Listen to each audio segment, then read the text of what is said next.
యేసయ్య నామం, మన బలము యేసయ్య నామం, మన నమ్మకం యేసయ్య నామం, మన నిరీక్షణ యేసయ్య నామం, మన యొక్క విశ్వాసం యేసయ్య నామం. హల్లెలూయా, హల్లెలూయా. అందరూ ప్రార్థిద్దాం, అందరూ ప్రార్థిద్దాం. యేసయ్యా, యేసయ్యా, నా బలము నీవే, నా విశ్వాసము నీవే, నా నిరీక్షణ నీవే.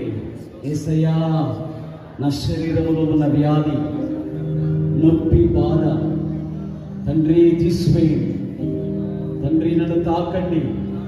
నడినెత్తు నుండి అరికాలు వరకు నా శరీరం మీద అపవిత్రతకు అధికారము లేకుండా, అపవిత్రాత్మలకు అధికారము లేకుండా యేసయ్యా, నీ పరిశుద్ధాత్మతో నన్ను నింపి ప్రతి బలహీనత నుంచి